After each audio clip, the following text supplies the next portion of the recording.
ہمیں یہ یقین ہوتا ہے تنہائی میں اللہ دیکھ رہا ہے. یار جو اللہ رمضان میں دیکھتا ہے وہ غیر رمضان میں بھی دیکھتا ہے. پانی پینے لگو تو دیکھتا ہے, رشوت لینے لگو تو تب بھی دیکھتا ہے, آنکھ بھٹکے تو تب بھی دیکھتا ہے, خیال بہکے تو تب بھی دیکھتا ہے, سوچوں میں آوارگی آئے تو تب بھی دیکھتا ہے.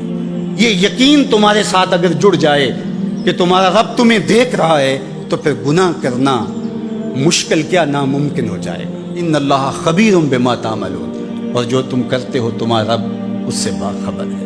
مت سمجھنا کہ وہ دیکھ نہیں رہا, تم کو چھٹی دے رکھی ہے تو اس کا یہ مطلب نہیں ہے کہ تم اس کی پہنچ سے باہر ہو یا اس کی نگاہوں میں نہیں ہو.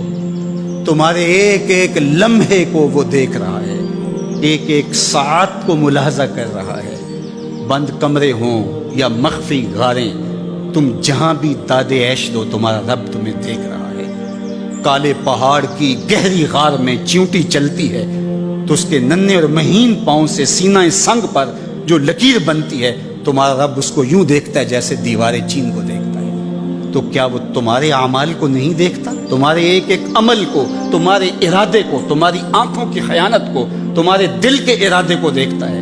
ایک ایک چیز سے وہ آگاہ ہے. وَلَا تَكُونُوا كَالَّذِينَ نَسُوا اللَّهَ, اور ان لوگوں کی طرح نہ ہو جانا جنہوں نے اللہ کو بھلا دیا, غافل ہو گئے, اپنی خواہشات کی زندگی گزارنے لگے.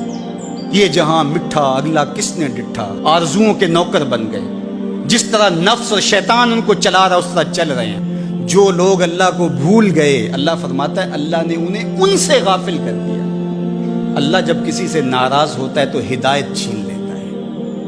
اسی لیے ہمیں ہر روز ہر نماز کی ہر رکعت میں ہدایت مانگنی ہوتی ہے. اہدنا الصراط المستقیم, ہر روز مانگتے ہیں, ہر نماز میں مانگتے ہیں, ہر رکعت میں مانگتے ہیں. اللہ ہمیں ہدایت پہ گامزن رکھے. اللہ جب کسی سے ناراض ہوتا ہے تو ہدایت کے دیے بجھ جاتے ہیں, اندھیروں میں بھٹکنے لگتا ہے. شیطان اس کو دھوکے میں مبتلا کر دیتا ہے. اسی زندگی کو مقصود زندگی سمجھ لیتا ہے, اس سراب کو آب حیات سمجھ لیتا ہے, جس کو یہ بھی نہ پتا ہو کہ میں ہوں کون, میں کہاں ہوں, میرا مقصد زندگی کیا ہے, مقصد حیات کیا ہے. کھانا پینا اور لذتوں کا حصول یہ تو چوپائے بھی کرتے ہیں. تو اشرف المخلوقات کاہے کاہے. یہ زندگی تو ان کی بھی ہے کہ وہ اچھا کھاتے ہیں. تم تو ایک پاؤ بھر گوشت کھا لیتے ہو اور شیر روز ایک ہرن چاٹ جاتا ہے. وہ تیرے سے زیادہ کھاتا ہے, تیرے سے زیادہ طاقتور ہے. ہاتھی کا جسم تیرے سے کہیں بڑا ہے. پرندے ہواؤں میں اڑتے ہیں, مچھلی پانی کی تہوں میں اتر جاتی ہیں. عقاب کی نظروں اور بلندی پرواز کی دیکھنے والی ہوتی ہے. قرگس کہاں سے کہاں تک سونگھ لیتی ہے. ان کی قوت شامہ تیرے سے بڑی ہے, لیکن اس کے باوجود بھی افضل تو, اشرف بھی تو. اور اللہ نے اپنی نیابت کا تاج تیرے سر پہ رکھا ہے. تو تو مقصود ہے, تو تو مسجود الملائک ہے. فرشتوں کی پیشانی تیرے حضور جھکی ہے. تو اپنے آپ سے آشنا ہی نہیں ہے, تجھے پتہ ہی نہیں کہ تو کون ہے. تو خدا کو بھول کے سمجھا کہ میری زندگی آزاد ہو گئی, اب میں جو چاہوں کروں. میں خدا کا بھی انکار کر دیا, بلا دیا اس کو. کہا جب خدا کو تو بھولا تو خود کو بھول گیا. زندگی کے مقصد کو تو نے فراموش کر دیا.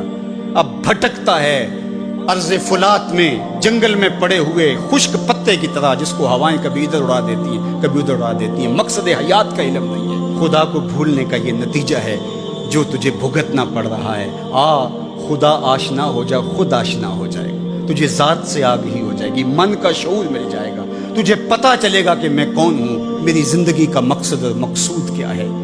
تو اگر تو ایسا نہیں کرے گا تو اللہ تجھے تیرے سے بے خبر کر, تیری ٹانگیں نہیں توڑ دی جائیں گی, تیرا رزق نہیں چھین لیا جائے گا, تیری آنکھوں سے روشنی نہیں اچکی جائے گی, تیرے کانوں کی سماعت نہیں کھینچ لی جائے گی. یہ سب کچھ ہوگا لیکن مقصد زندگی نہیں. تو کہا اس قرآن سے جڑ جاؤ, اپنی زندگی کو مالک کے سپرد کر دو اور ایک ایک لمحہ مالک کی چوکھٹ پہ گزار دو.